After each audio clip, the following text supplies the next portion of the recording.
Hey, Ken, I'm thinking about adding garage doors to our lineup of products that we sell. Do you want to come and learn how to do that? So that was kind of my introduction to garage Guys, doors. And over 1,000 5-star reviews, and I'm like, okay, that's a good sign. Man, every single touch point that I've had with you guys has been incredible. And a just lot of times we're looking for other success in other places when we don't realize we have acres of diamonds right in our backyard. okay, so here we are. We're welcoming Mr. Ken Fielding onto the show. I'm very excited for this for so many reasons, which we chat a little bit about before recording here. For one, a quick background on you. You could dive into some more on this, but I think the key things that folks would want to know: you are a business owner of 30 plus years now. Yeah, We're I at the mean, 30-year we're mark just this starting year. our 31st year.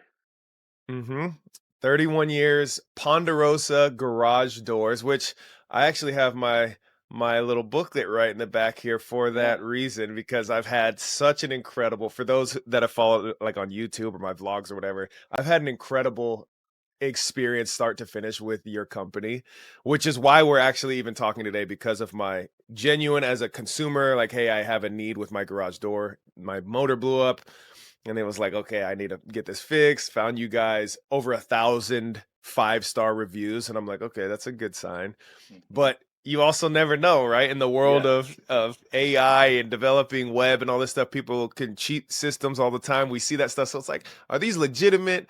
Are these paid actors? What's the deal? And so it's still not real until you have that experience. And my experience from the get-go was incredible with every touch point of anyone with your company. And so I was like, man, this is the type of brand, the type of company that I want to be connected with in some way, and I want to support in whatever ways that I can. So for me, early on, it was kind of like, let's get more attention, right? From the podcast to, showcasing Ponderosa on my YouTube channel and vlogs and stuff like that. And I just think, man, when you meet good people, good brands, good companies, they need to be spotlit more. And so this is the culmination. This is my favorite part of it right now, is being able to sit down with you, pick your brain a little bit, and hear more of the Ponderosa story of 30 years now as a family owned and operated business, 1995. And from my research, a little bit of research, I understand that Ponderosa Garage Doors actually began as Ponderosa Meats. Well, it was a meat company. It was called Ponderosa Prime, Prime. Oh, there we go. Yeah, Okay. Ponderosa Prime. So, yeah, I could dive into that real quick. But that's how it started. My wife and I moved up here to the Pacific Northwest. We had one child and one on the way, and I was just, ambitious young man, just trying to figure out how to make ends meet. And I've always been business minded, wanted to run my own business. The last thing in my mind was garage doors. I was just trying to find other ways to make ends meet. And I was looking at all kinds of things. But yeah, I started a door-to-door meat sales business, and did that for about 9 months until I transitioned out of that ultimately and started doing garage doors, which really was just a means to an end. I had no lofty ideas of building anything of huge significance. Of course, my inner core always believed, this goes back to my upbringing and my parents and my siblings. I come from a family of 10 kids, 10 children. I'm the middle. I'm the middle. I'm the middle of 10, and I've got 5 older siblings and 4 younger. And it was chaotic, to say the least, growing up, and 8 boys, 2 girls. So there was a lot of testosterone flowing around the house. A lot of scuffs and a lot of wrestling, a lot of fighting amongst the boys, trying to be the alpha. But it happened. But ultimately, I look back on my childhood, and I feel like I had just an amazing childhood. I feel very blessed. I didn't deal with a lot of things that other people, deal with in childhood. Just everything from a broken home, or dealing with abuse in any kind of form. It was just I don't know. I just feel really fortunate, from that perspective. Yeah. So, and that really developed a lot of the core of how I think. And I was always encouraged from my parents and honestly my siblings, to work hard. You had to work hard. Big family like that, everybody's expected to pitch in and help and do their Mm-hmm. job. And if you didn't, you heard it from either your siblings or mom and dad, like, hey, everyone's got to pitch in. You got to have everybody's Right. back. It takes an army to run this army, kind Right. of thing. So a lot of the kind of the core beliefs and attitudes that I have, obviously stem, like most people, from their upbringing, and whether that's good or bad. And I'm not saying it was all perfect. I mean, my family has its warts and challenges, that we had growing up. My family that I have right now with my wife and 5 kids, we have our warts and our shortcomings, but who doesn't? That's what makes and allows us to appreciate the positive things in life out there. Because if you don't know all the negative and the struggle and the pain, you can't really fully appreciate all the wonderful things that kind of pop up in life. And it helps you have more perspective, I would say. Yeah. Yeah, definitely. And I think, you know, it's refreshing to hear you say that, because I think there's so much attention brought to, oh, you came to school of hard knocks and you all this crazy upbringing, and those are the stories that we always hear. And I'm like, man, because I feel similar to you, where I feel so blessed for my upbringing and the siblings and the family that I had, that I was raised in, that it's like, just because I didn't have some crazy chaotic event or upbringing doesn't mean that my story isn't still important. Doesn't mean that it's Right. not also very impactful. And most people, in my experience, that do have an upbringing like what you're describing, they just overlook it, or they're not so appreciative of it. And so to hear you recognize and see, like, man, I was lucky and fortunate, and actually have appreciation for that without having to have some chaotic thing happen for you to appreciate life in that sense, is a really refreshing take. So I'm Yeah. happy that you had that upbringing, and also that to hear you, share that you have that appreciation for it. Yeah. I do have a Thanks. question though. Yeah. Eight boys, two girls, Yeah.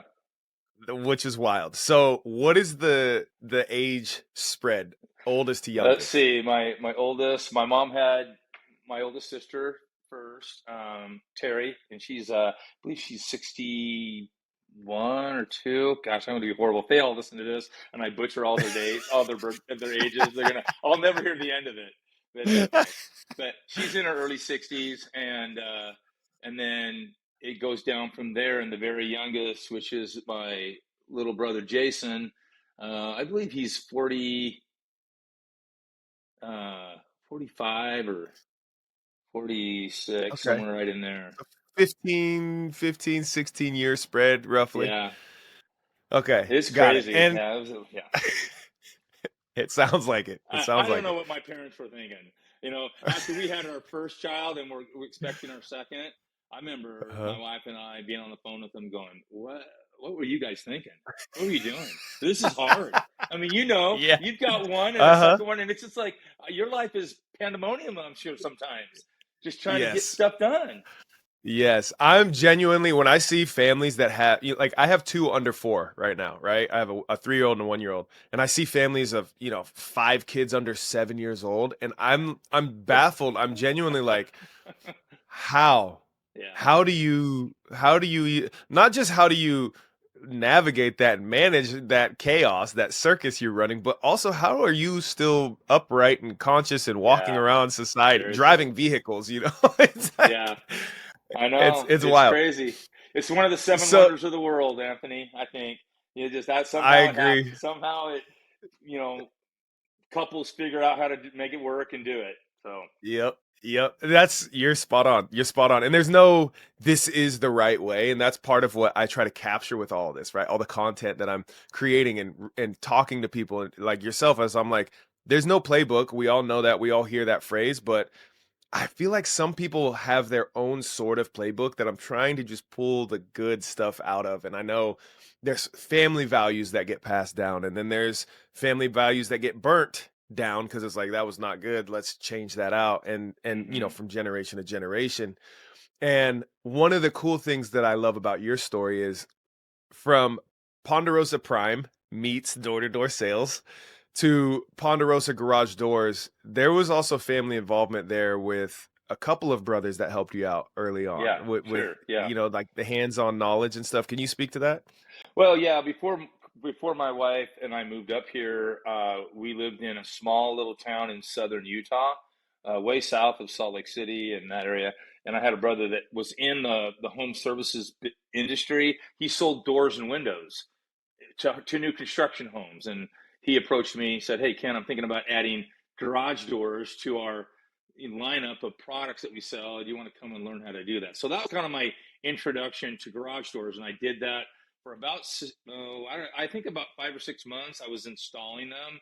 And that's a whole kind of silly story in itself, just the training process of doing garage doors. But I did that for about 6 months. And then my older brother, Gary, he said, "You know what, Ken, I want you to be a salesman," because he caught on pretty quick that I love people. I genuinely love people. Mhm. I like to Mhm. interact with people, and so I became kind of an outside sales guy for him, and went and talked with contractors and everything. And so and worked for him for a couple of years doing that. Not really involved with garage doors, and then things changed, and my wife and I wanted to leave where we were living and move and get out and cut the apron string, so to speak. And not that we were having any issues with family, we just want to get out. We were younger, we're thinking, hey, this is the time in our lives where we have the least amount of roots sunk down. Let's go do something different.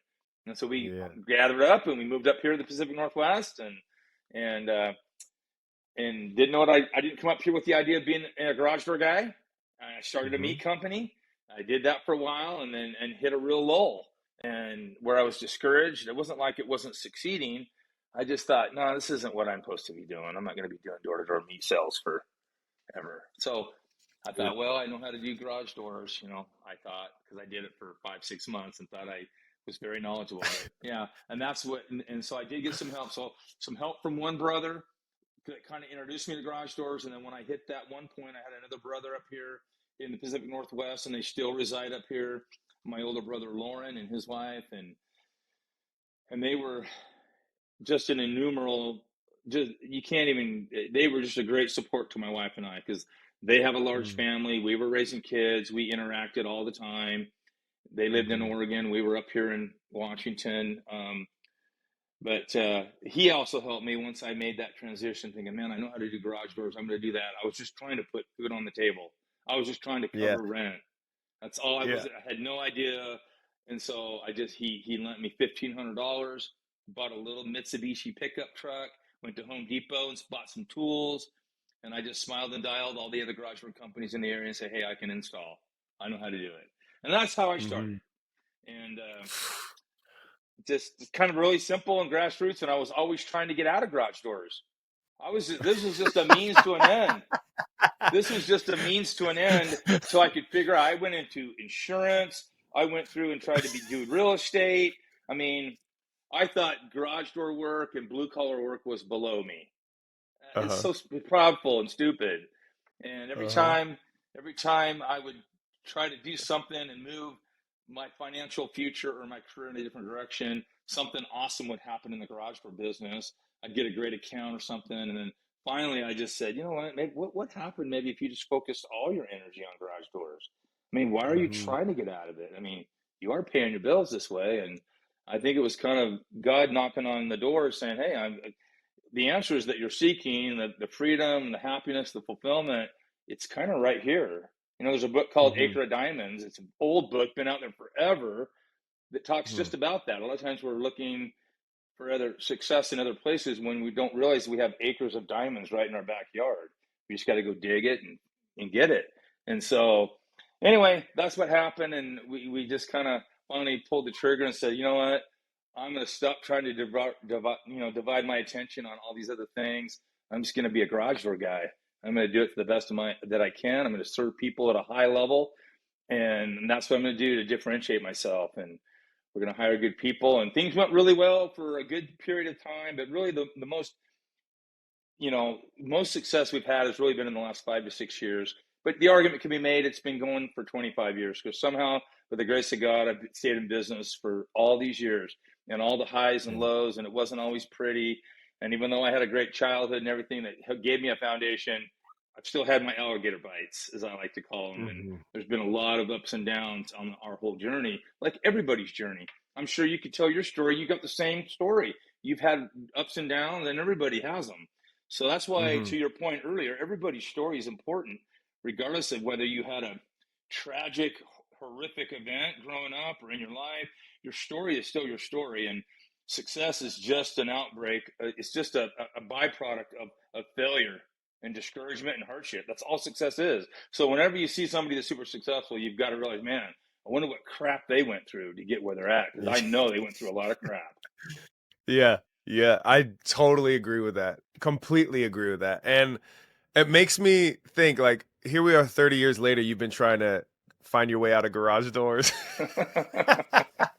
uh, If it does make me curious though, was there a point early on, like before you finally had that kind of, all right, here I am, I'm just gonna lean into this. Before you had that lean into this, did you have a moment where you were just like, this is not just a job, there really is something here?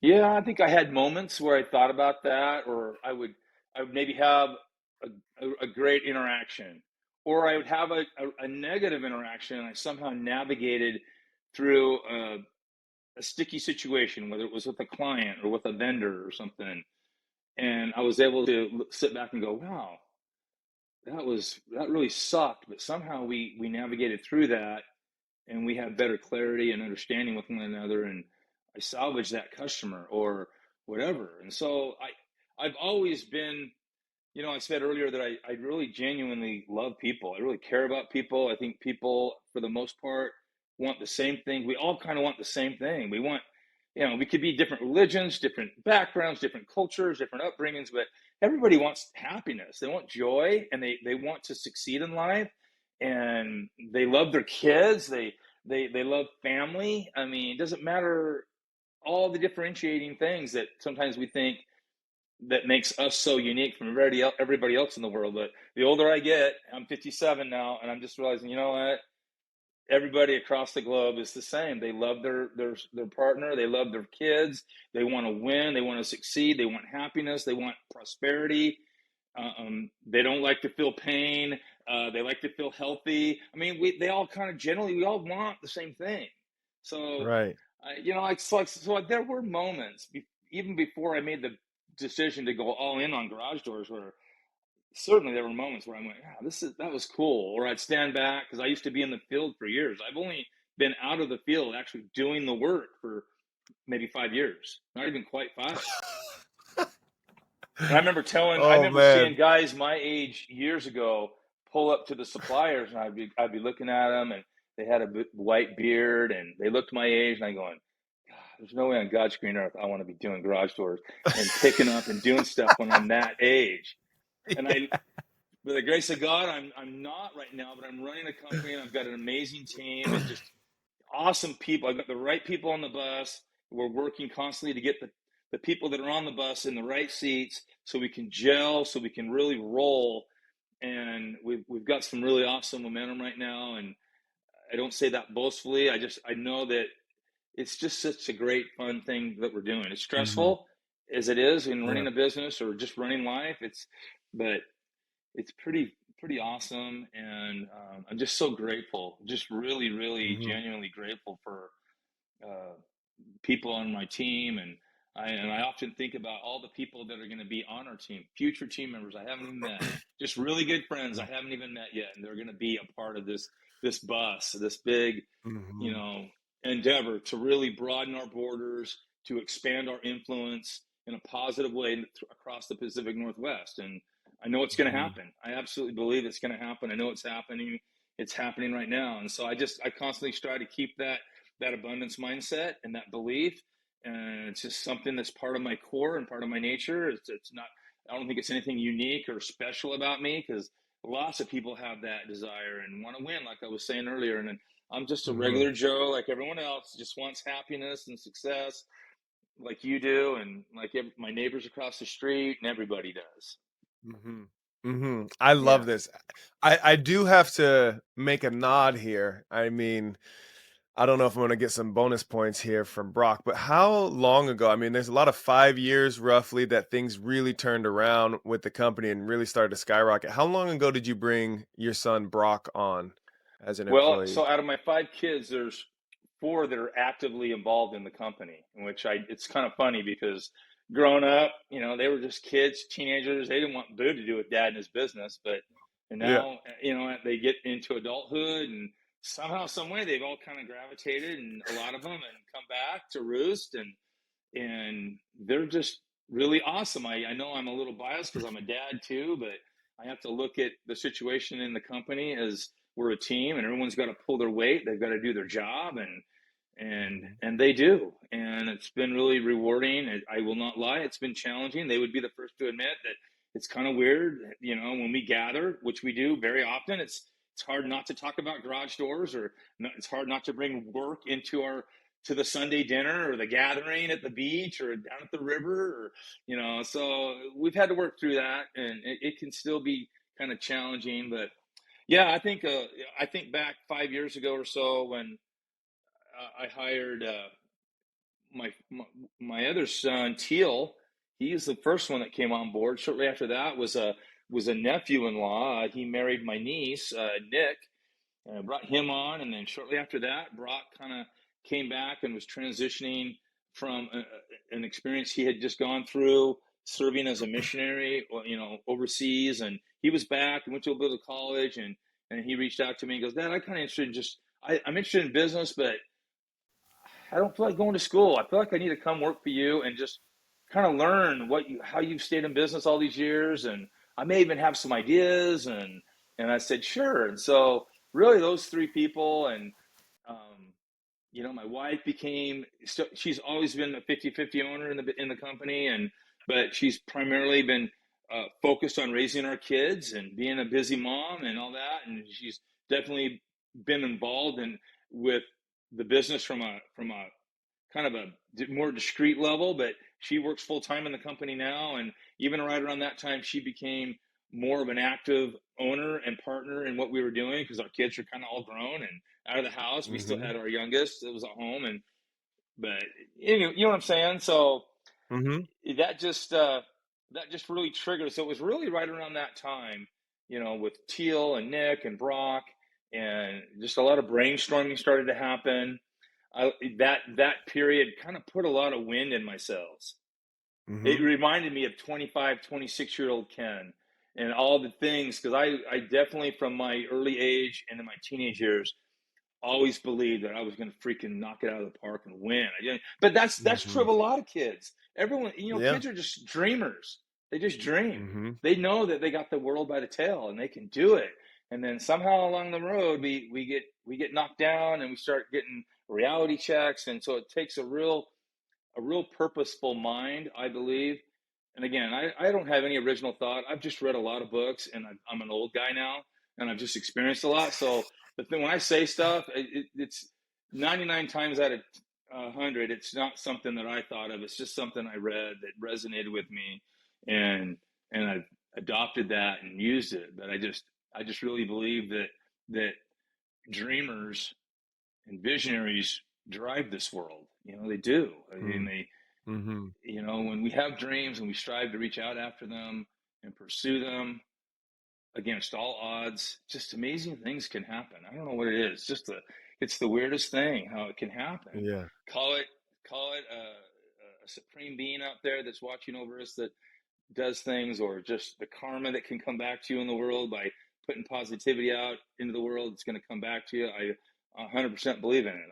I could go down a list of experiences that I've had in my life where that's proven to be true. And so, it's just really at that time period 5 years ago when those key hires came into the company, it put a lot of wind in my sails. And I went, yeah, let's go. Let's do this. And Yeah. we started to feed off of each other.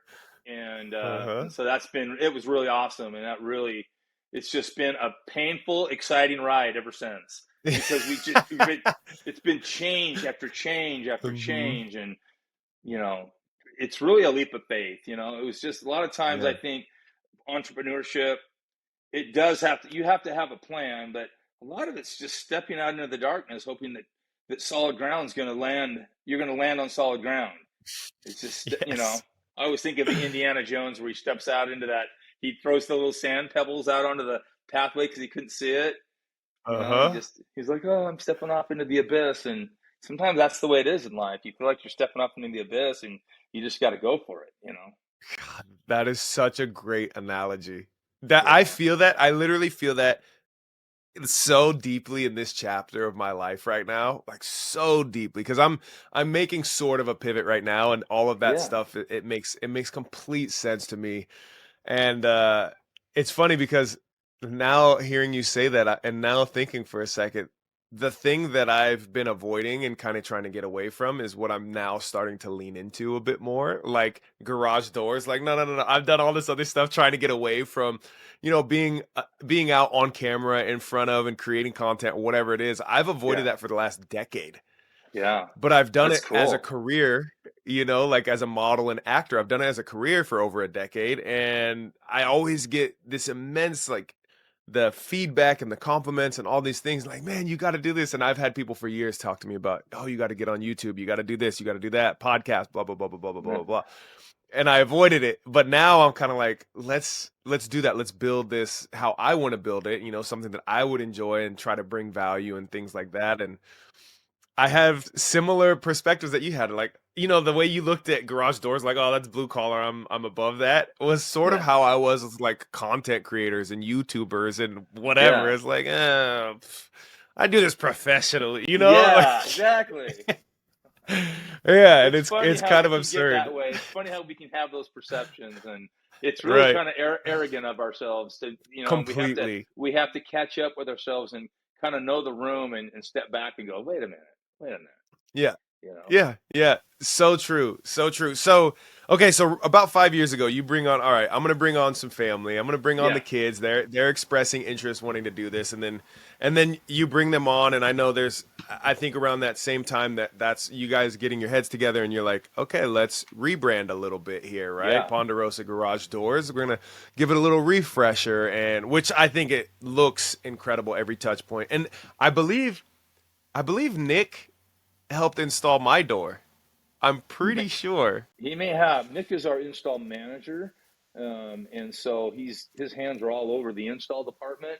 Um, he's not on every install job, but sometimes he is out Hmm. there with the guys if we're running behind or if it's a more complex job. Not that yours was complex, but I honestly don't know. But he very well could have been Yeah. out at your home Yeah, when I we were doing think I that. think he was. I think he was. Yeah, I wanted to take my whole podcast setup and do this in the garage because Yeah, I love my door. Oh my God, I can't express it enough. I absolutely love my door. The clearance, the overhead space, removing the overhead track, the wall mount, yeah, everything about it. I just love it. I wanted to have the setup in there, but the two little kids, they're in and out of the garage. It's kind of play yeah. space for them too. So I was like, this is no chance for this right now. But I Awesome. love the garage door. I believe Nick was on the job as well, and I just, man, every single touch point that I've had with you guys has been incredible. And just for those that haven't followed along, here's kind of what my journey with Ponderosa was. February, first week of February 2025, I'm shooting a commercial in our home, right? The whole production and everything, they bring their gear to the house. We've got lighting, we've got cameras, we've got all that stuff staged around the house. One of the scenes for this commercial, the very first scene that we're shooting, it's a 2-day shoot. Yeah, The very first scene, we have to open and close our garage door a bunch of times because the scene is basically where myself and Jeanette, my lady, we're moving into the house that we just bought it because of our investments have gone off the hinges and really really done well. So we have to shoot this scene, open close open close. We're moving boxes in, open close open close. We open and close the I see where this is going. We open and close the door. They're rolling the camera. We open and close the door. I want to say it was no more than 10 times, but it was like, I want to say it was about 5 to 7 times. And on like the seventh take, they're like, all right, and action. Boom, hit the garage door. Camera's rolling. Right above, the whole crew is all gathered in the garage, right above everybody's head. Just poof, this pop, everything, there's smoke billowing out. The motor just blew up over everybody's head, and there's smoke billowing in the whole garage. The shoot at this point is like, boom, we're shut it down at the moment, right? We got to figure this out, and we don't, like, oh, what do we do? Unplug it. No, like, I scramble over, unplug it, throw throw it in manual, some vice grips to just keep the door in place. And we're like, okay, whoa, everybody out, like get safe first. Yeah. So there's this freak out moment, and I'm like, I'm not the one. I didn't write the commercial. I don't know what scenes we have to shoot or anything yet. So I'm just like, hopefully this is the only shot in the garage you guys needed because this thing's toast. It was, luckily. But fast forward, we have to get our garage door fixed now. We have this motor that just blew up. The house is 30 years old. I don't know how old the motor is.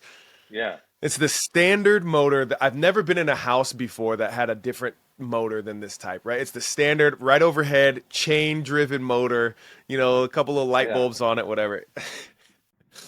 So a week later, we're like, okay, let's shop around. I see Ponderosa. I see a couple others in the area. No one even close to as many reviews, let alone as many 5-star reviews as Ponderosa Garage Door. So I'm like, obviously, that's got to be one of the ones I get an estimate from. Set up an estimate. Some guy shows up, very smiley, very warm, very welcoming. And I'm like, okay, is this salesy or is this legit? 10 seconds into conversation with Teal, your Yeah. son, and I'm like, spot on legit. They like I'm pretty good with a little BS meter. And he's just a great guy, and we're chopping it up about rock climbing, about world travel, about all kinds of stuff, as he's also schooling me on garage door stuff that I never even knew. And I'm fairly new homeowner, Yeah. a year and a Yeah. half right now.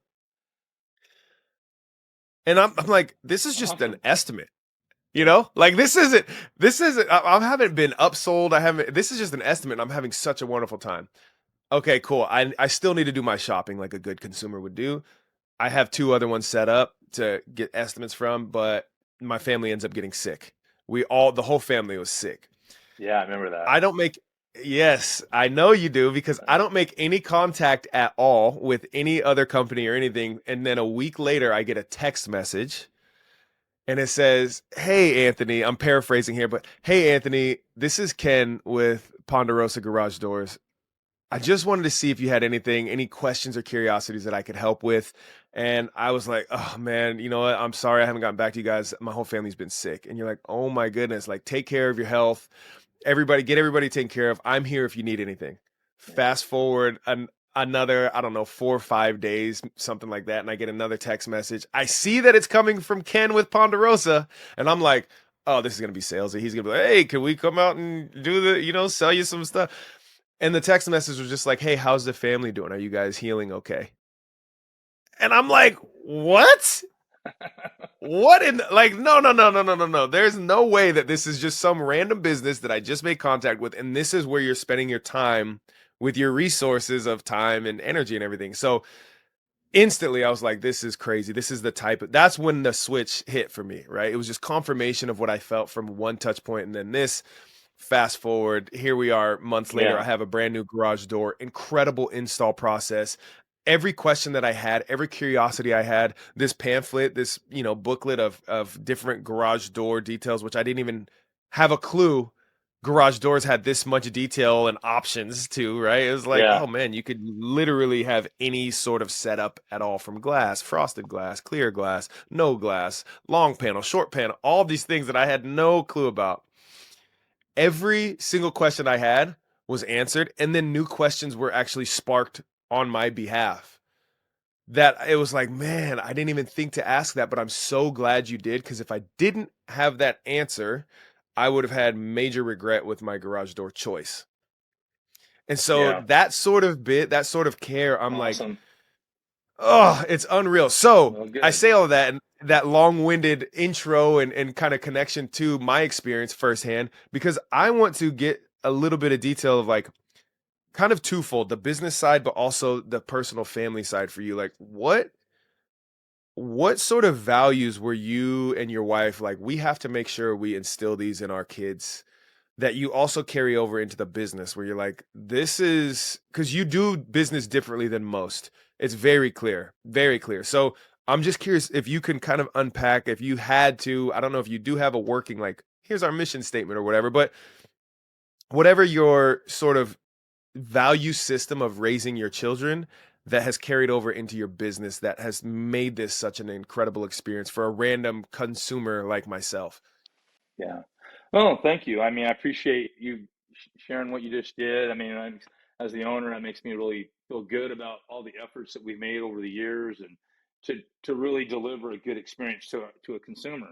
You know what I mean? It's really important, and we talk about it ad nauseum all the time in our weekly meetings with our guys, especially the not just the front line guys, that the person that actually goes out to meet the consumer, but from Anna and Edwin, who answer the phones, to our image that we're trying to portray in the marketplace with our branding. We want there to be positivity and a good feeling, and it's got to be more than just talking the talk by looking pretty and looking glitzy, but you have to deliver when the rubber meets the road. Hmm. When you get eyeball to eyeball with people, and you connect with them. So that's really important. So I really appreciate you sharing that, because that is something that we have worked very hard at to create, because we're trying to, any business wants to find out what's your differentiator that makes you Hmm. different from anyone else that does garage doors. And it's got to be your people, it's got to be the experience that you deliver. And so that's what we strive to do. And we do have a vision statement and a mission statement, and we do have 5 core values that we work off of.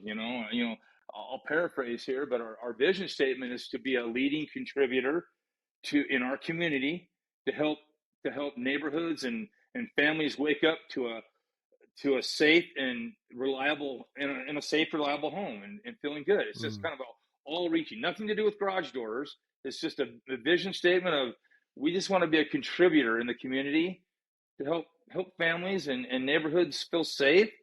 And it just so Hmm. happens that garage doors is an element of creating safety and protection and reliability in and out of someone's home. And then our mission statement is to deliver an incredible customer experience through innovative communication and technology. And so we are a paperless company. Everything is done digitally. And we do talk about constantly delivering an elite experience, an elite level of service, by the way you look, the way you dress, the way you act. And really our focus at Ponderosa is to always hire good humans. I don't care if they don't know a lot about garage doors. I mean, that can Hmm. be it can be a positive and a negative. And they might come to us with experience in garage doors, and it's not the way we like to do things, and then you got to reteach Hmm. them.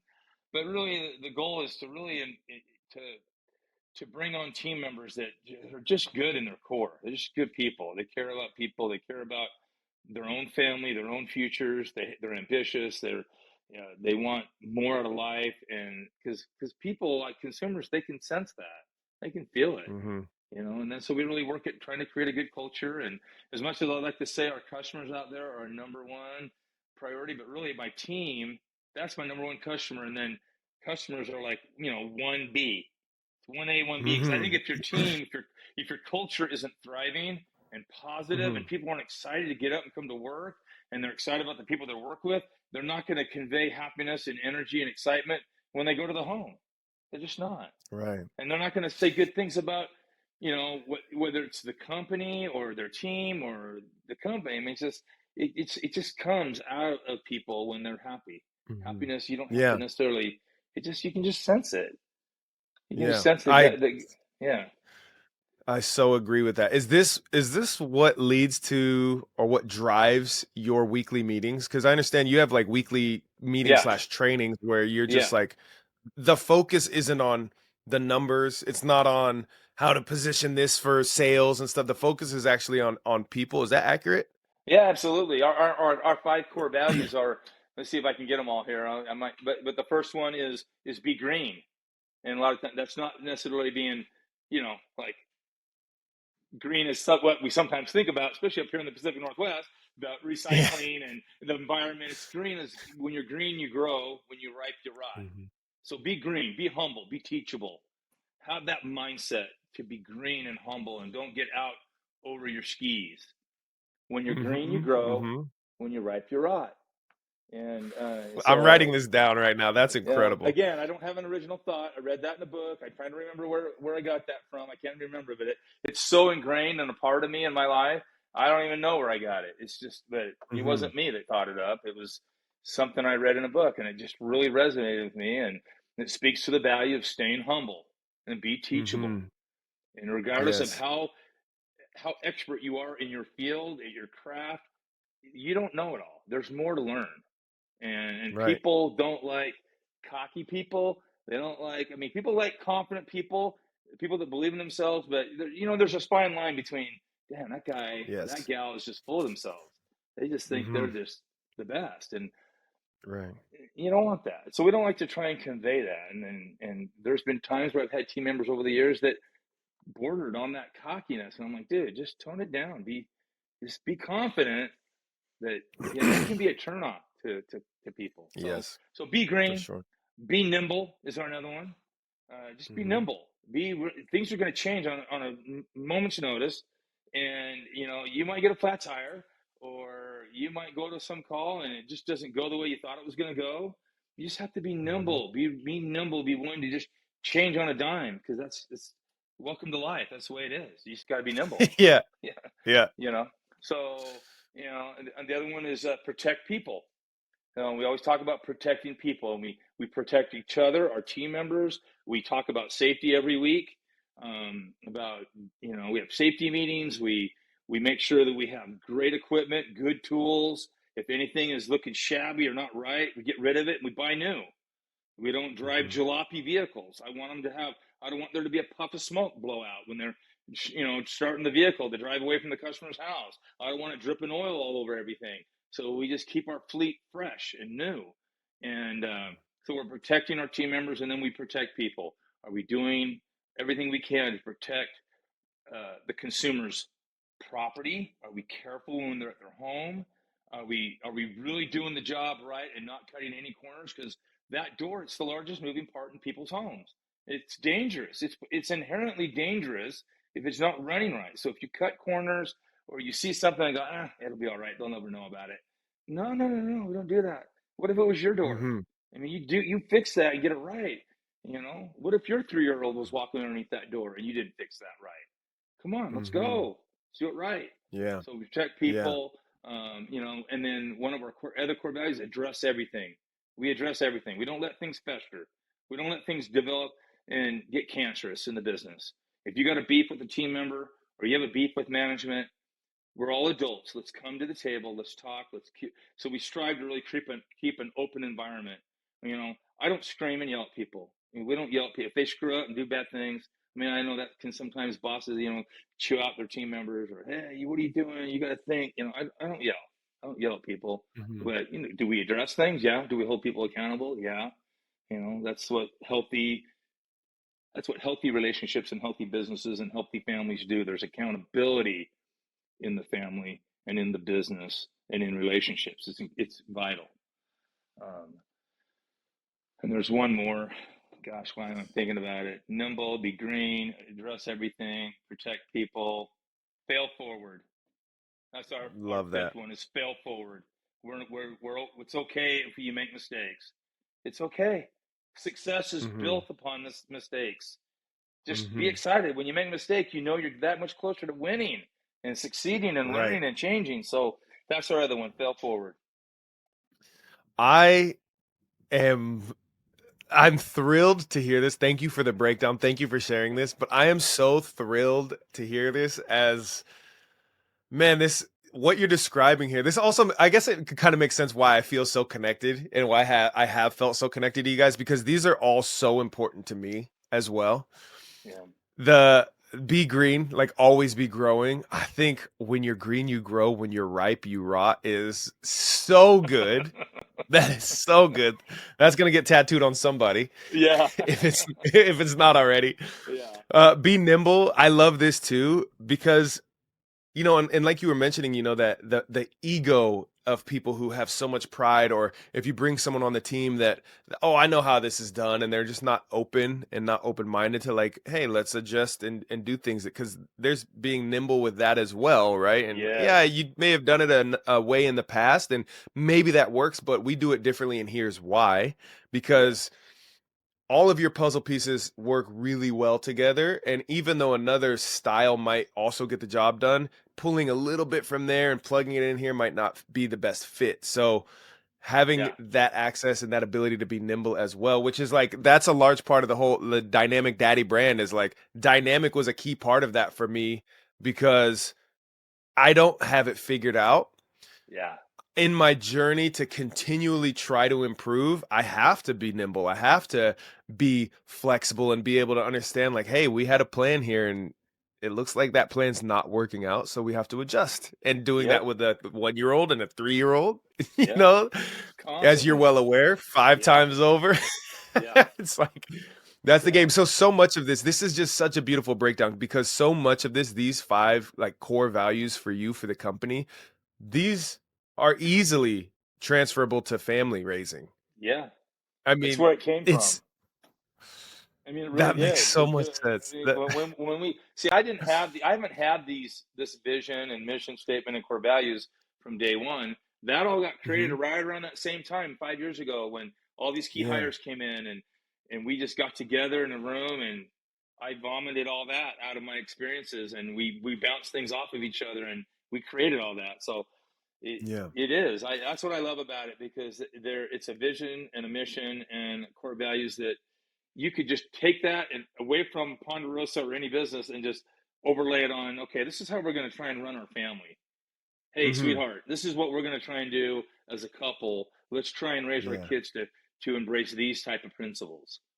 Mhm. There's I nothing love that. there's nothing like religious about that, or anything Right. political about it. It's just common sense things that help Mhm. you to win and attain what we were just talking about at the beginning, that everybody wants happiness, everyone wants success, everyone wants to Yeah. achieve, everybody wants connection and intimacy with Mm. in relationships and people, and this is how you do it, in my opinion.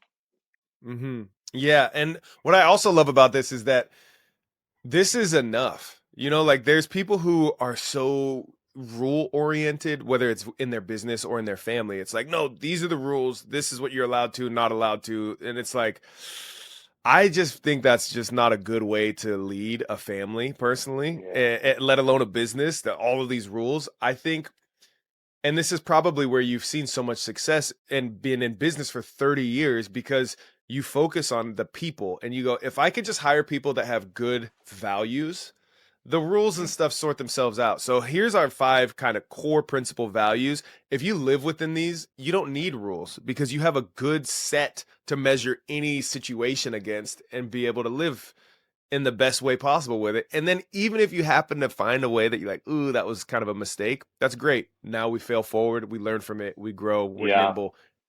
And it just feeds into itself to where you don't need rules if you have a set of values to live by that they're your guide. They're what show you what's right, what's wrong, and help you make Yeah. better decisions along the way. So I love that. I love this breakdown Yeah. so much. Thank you. I mean, I think one thing though that I have had a pitfall in my life sometimes, because in although I agree with you 100%, it's kind of like the phrase when they say, "Hey, you can have two people that live next to each other and they're just awesome people, but you know what? Fences make good neighbors. So there needs to be Yeah. there, you can't just have no fence, and it's just, so there is a place for rules, and certainly in raising a Hmm. family there has to be expectations and Yep. accountability. And I know you weren't saying you don't have to have any of that. I know that's not what you were saying, Right. but that's the only area that sometimes in my focus to focus on just good people, sometimes I forget. And I'm genuinely, for the most part, a nice guy, and it's hard for me to really call people on the table or hold them Hmm. accountable sometimes. Getting much better at it as I get older, and I've seen so many things, but there's definitely a place for that. You have to Hmm. have these core values and everything, but there has to be structure in a family, in a relationship. There has to be boundaries. There has to be expectations, because if not, Hmm. even good people can run amok. It can happen. Yes. Yeah. Yeah. Completely agree. Especially when I always think of things like that with incentive. Like when there's an issue or something arises, I go, what cause this individual to act that way? And I just look at the incentive structure. Like what Yeah, reason that's did they great. have to do that thing? What would cause someone, because they otherwise seem like a logical person. They otherwise seem like a pretty well attuned individual. So why would they do this thing that seems so out of line to me? And I just look at the incentive structure there and it's like, oh, well, Yeah, that's actually, right. yeah, it kind of makes sense why they would do that because, if they're paid. I had this experience the other day. I had a neighbor. He's a union worker, and he came over to replace our banisters. We had these old rotten out banisters at our front porch, Okay. and he was just like, one of the things he said that I loved is he started the job and then he's like, oh man, the people that built this like totally messed up. He's like, but I already put my hands on this, so I'm not gonna leave it messed up. I'm not just gonna replace it because he had to. It was installed originally. The original installer, it was installed at an angle, like these Yeah, banisters that should be perfectly vertical. And so he's like, he had to chip away more concrete and all this stuff for the footing, whatever. So he's like, I already put my hands on it. I'm not gonna leave it. I'm the last one to touch it. I'm gonna make sure it's done right.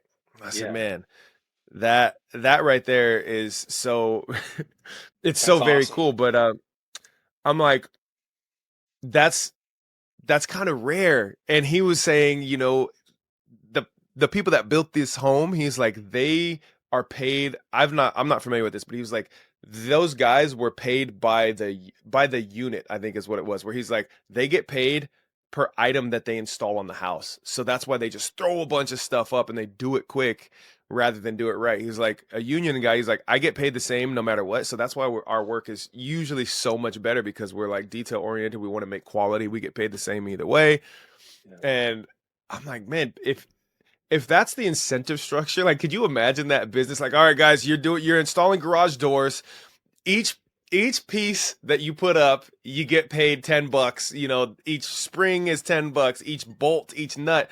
You're gonna yeah, see guys throwing up all kinds of crazy stuff. Garage doors are gonna be crooked because they're just gonna try to do 5 jobs in a day.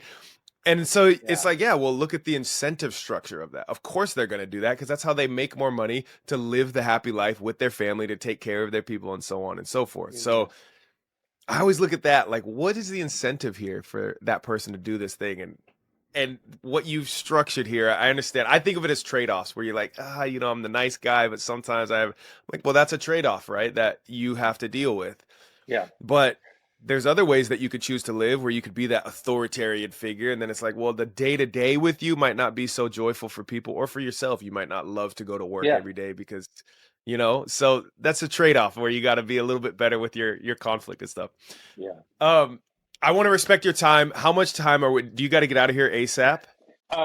Yeah, I'm fine. I can do a couple more questions, but yeah, you're just Okay. gonna go get into the office. Just got back from that Yes. trip, and I need to get in the office, but I'm good. Okay. Perfect. Perfect. I've got a couple more here that I am curious about. You, So you work with 4 of your 5 children, or they Yeah, work with you. yeah, How do you navigate this whole I'm your boss, but also your dad and this separation? Like, how do you go about that? You already touched on it a little bit where you're like, sometimes it kind of bleeds over at the family dinners or at, the river outing and stuff. But like, do you have a sort of set of, let's say you have your 5 principles here for the company. Do you have your sort of governing body internally where you're like, this is how I have to do this in order to protect the company and my family? yeah, yeah. I've thought a lot about this over the last 5 years, obviously, as it's reared its head, because I've never really had to deal with this, and even having my wife being actively full time in the business, you know, I'm around her all the time, which is great because she's my best friend ever, and it's awesome. We're going on 35 years of marriage, and in Ooh. September, so that's kind of cool. That's rare too. So that's something that Yes. I'm proud of, and she's amazing and just a great life partner.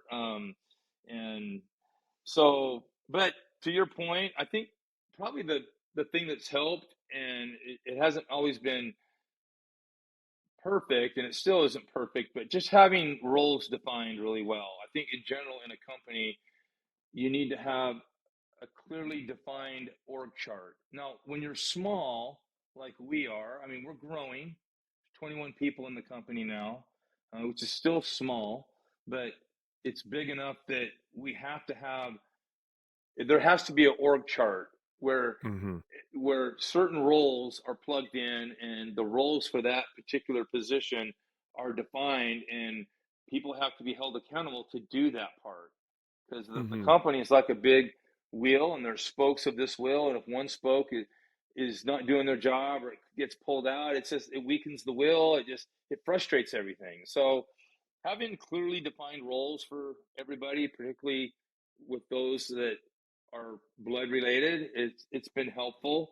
And Mm. you do just have to put on your manager hat or your owner hat as opposed to your dad hat, and they have to say, look, they have to look at because I have of my kids, there's kids that oversee some of the other kids, and they're Mm-hmm. in the structure of the company, and so they have to report, and it's just we just try to keep it real. I mean, I think one of the, obviously, a thing that any parent would want is that all their kids to love and care about each other as a family, like that, as even as Mm-hmm. they grow into adulthood, that we all like to still be around each other and be together. And great, thankfully we do. We just all my adult kids and my wife and I, and their partners now, because now they're bringing the family's expanding as they have life partners and getting married or just being together with someone, and now we're bringing the fold is getting bigger, and we just have a great time being together, and we just try to keep the boundary there, and but sometimes it's hard, it bleeds over. We have Mm-hmm. history. We know each other. They Mm-hmm. know each other from when they were little, and so it and but it works, and we're making it Yeah. work. So I guess I'm not really giving you a really good playbook or thing that we stand by, but when we let those governing principles, we let the the high arcing purpose of being a good human shine through, whether Mm-hmm. we're in a family setting or a work setting, and we just try to treat not just family but everybody with respect. Um, Realize that life is hard for everyone, and that we all have stuff outside of work, and we have to try and leave that out and button it up and get there and do your job for that day. But Mm-hmm. there's a lot of grace and a lot of good culture. I don't know how to say it. I just think there's a good culture that we have, and we have to keep working at it, and we'll have to continue to work at it, especially as we continue to scale and grow, and we Mm-hmm. have more people, because then you have more individuals, more perspectives, more Mm-hmm. attitudes, more different mindsets, different backgrounds, and I want to really fight for our culture, and because I want the culture to impact them, not necessarily them change or impact our culture. We need to and to this point, it hasn't been too challenging if we focus on bringing good humans, because I think generally a good, grounded human being, even with their faults and weaknesses and strengths, they people aren't dumb. Yeah. We all kind of want the same thing. We want to be Mm-hmm. happy. We want to contribute. We want to be givers, not takers. But I don't know. I love that. It's just kind of, I don't know.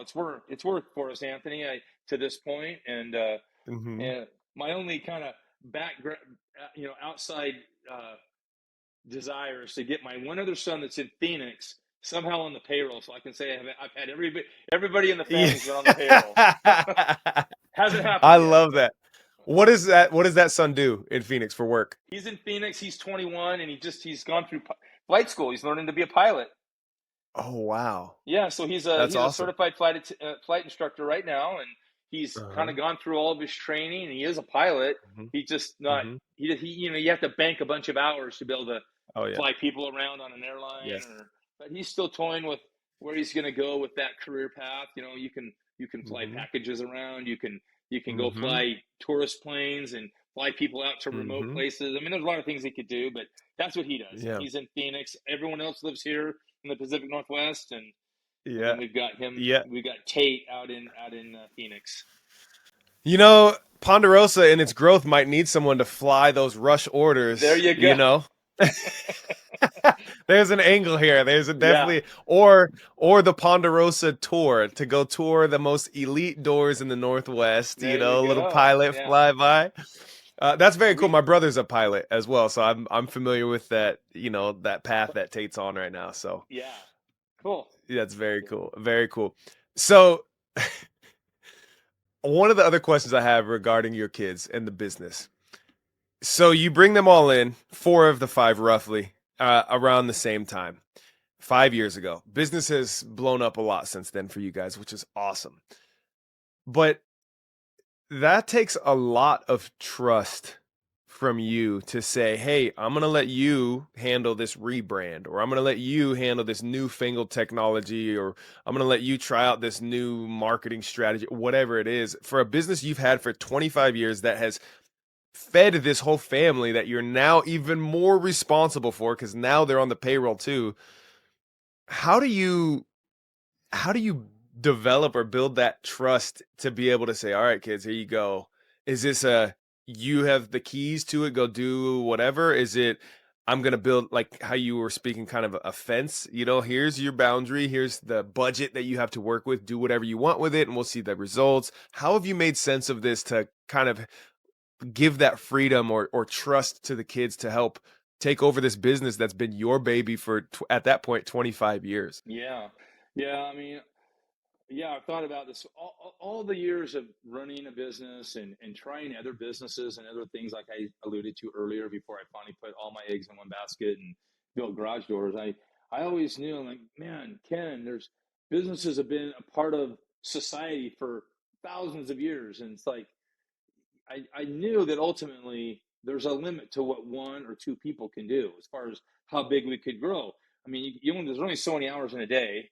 You can't, I can't do garage doors around the clock 24/7. I just, Mhm. so at some point you have to scale your enterprise and grow it. And I just never could really get a grip on doing that. A lot of people, especially in home service, they usually start their business because they learned the trade, like I did, and they thought, oh, I want to do this for a business, and they have no background in running a business. They have no idea how to read a financial statement or Mhm. what it takes to market and how you Mhm. rebrand. I mean, you don't know any of this. You just got a understanding of how to do something, and you have this misunderstanding that, oh, if you own your own business, you're just going to be rich. It's going to be easy, and you don't just get that pay. You're not going to get that paycheck, and the boss has just got all this money and all the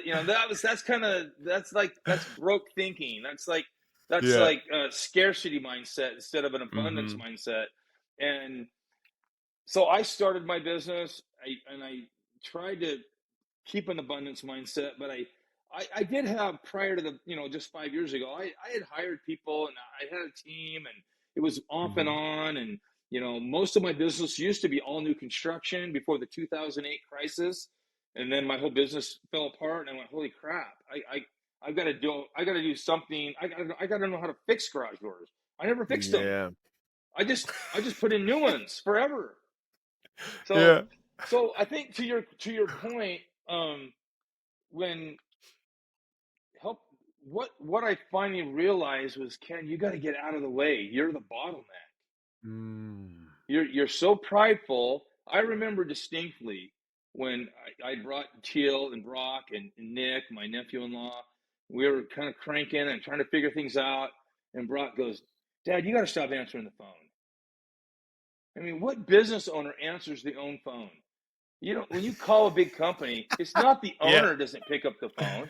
Oh, I know, Yeah. Brock, but Brock, I'm so good on the phone. I can talk to people on the phone, and I can book the appointment. I was so arrogant of myself. I just Mhm. thinking I was Mhm. so fearful, and you know what? Yeah. Fear will keep you broke. Not just broke monetarily, but it'll keep you broke emotionally and philosophically. If you Mm. let fear, and I was just afraid to let someone else call. I was afraid that they couldn't book the call and book an appointment. I was afraid that Yep. someone else other than me couldn't explain everything on the phone properly. Um, Yep. I was afraid that I can't afford to pay somebody. I'm using everything I make just to take care of my family, and it's a Mhm. typical thing that a budding entrepreneur, even though I've been doing it for 25 years, I was still caught in the cycle of fear and Yep. doubt and thinking, I just don't know how to do it. But yet part of me just knew I could. I just didn't know quite how. And Mhm. so that was the first thing, was when everyone kind of came on board initially back then. Brock was like, Dad, you got to stop answering the phones. I'm either Chris or I am going to answer the phone. Uh, We just got to get you not answering the phone. I'm like, so it was like pulling teeth from a chicken. It was like, okay, all right, you can answer the phone. And, then, and after we went down that road for about a month, I was like, man, this is freaking awesome. I'm not answering the yeah. phone, and we didn't skip a Mhm. beat. In fact, I would argue that we started booking better calls and more Mm. jobs. I was like, holy cow. And then the next evolution was like, Dad, you know what? You don't need to go run that job. Don't go fix that door. Mm. Let's let someone else do it. Well, we're Mhm. busy, and Brock just wanted me to sell. He just wanted me to go out and Yeah. grow the company and meet people. And So it's really, Anthony, it's been a lot of me getting out of my way and Mm, pulling Dad or pulling Ken out of working in the business and working on the business.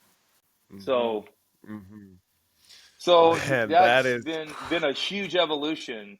And then you talked about trust, and I had to trust that everything would be okay if it wasn't me doing every doggone thing. Hmm I just had hmm to just have that faith, like we talked about earlier, and going, okay, or the faith to like, okay, I'm going to open up the pocketbook. We're going to rebrand. It's going to be thousands and hmm thousands of dollars. Okay, okay, okay, okay. I had to finally just Yeah. start saying, okay, let's do it. Yeah. Yeah, that's incredible. And then did you have, I mean, like you mentioned, a month after you stopped answering calls, you were like, okay, things are still rolling and everything. In all these other areas, did you have a sort of like, okay, I'm gonna trust, but you were waiting for that confirmation of like, oh, there's proof it's actually working. And when that would happen, you were just like, okay, cool, we can then really roll into it, or did you just go, I'm just gonna trust it from the jump and you just let it ride? Yeah, I mean, with the phone, answering the phone, that was pretty easy. I just said, okay, cold turkey, answer the phones.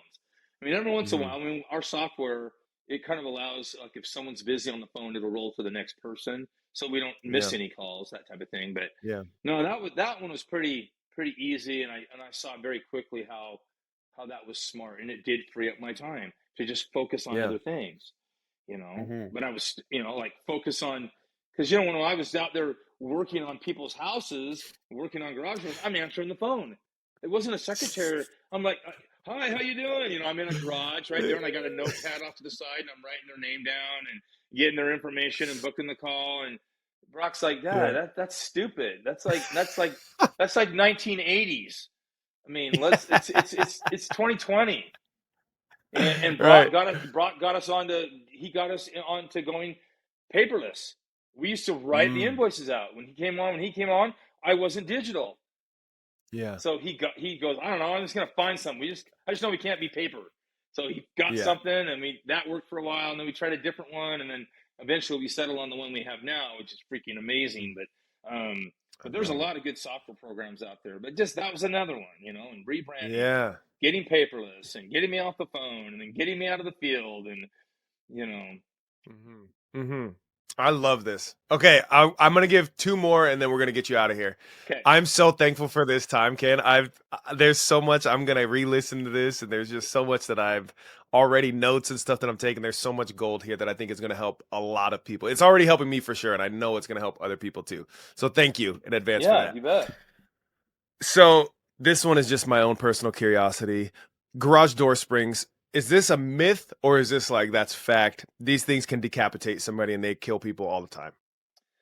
It's not so much that the spring will decapitate you, but if someone who's not trained on winding the springs, a lot of times they're not using the proper winding bars, and they're just using like a flathead screwdriver or something that doesn't fit right into the slot of the winding, Hmm and they don't realize or comprehend the amount of energy that's stored up in a wound up spring, and they're thinking, oh, hmm I need to adjust my spring a little bit, and that spring, once it breaks loose, when you release the set screws, and if they're not aware of how much power is in there, it'll whip whatever they had in their hand that they were trying to hold the spring.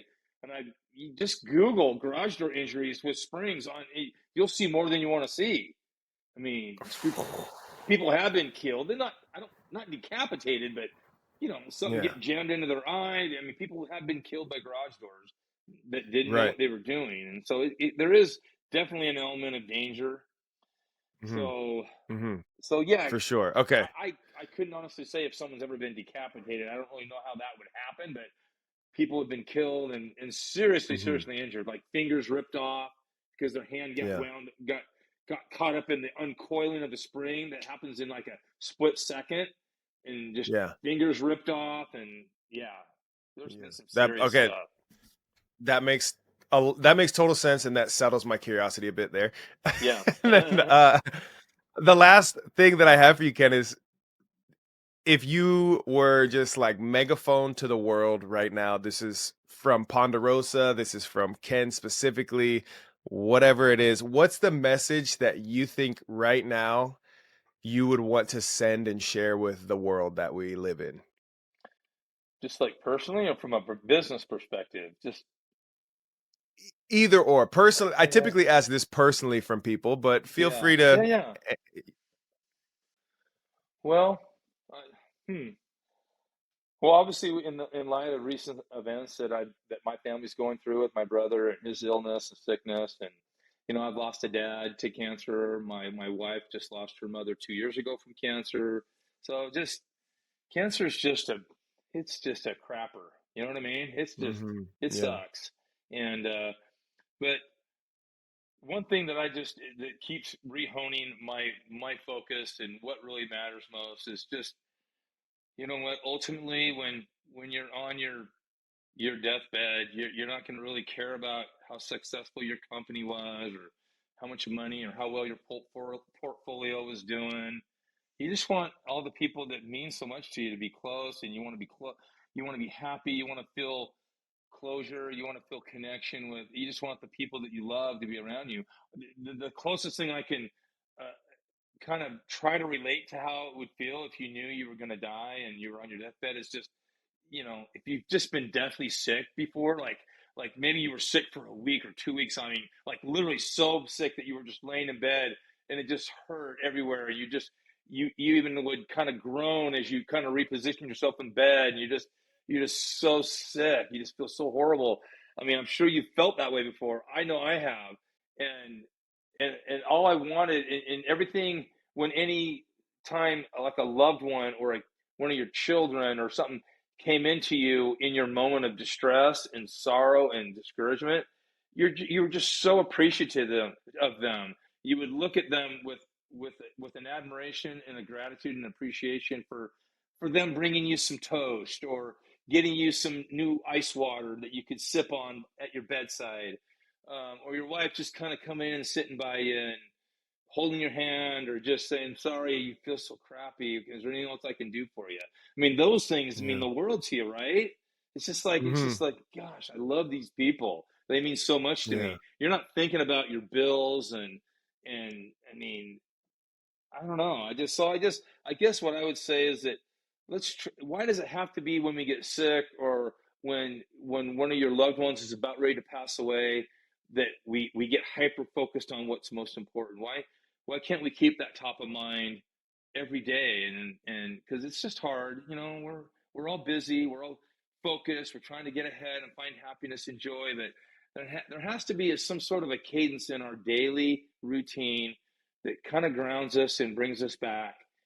People look at prayer, people look at connecting with spiritually, or people look at connecting and staying physically fit. I know you're into physical fitness. I mean, that probably brings a lot of stability and grounds you and keeps your mind fresh. I mean, there's been studies like crazy that's so good for our bodies. We need to be Hmm. physically fit, fit mind, fit body, fit business, fit family, Yeah. fit relationships.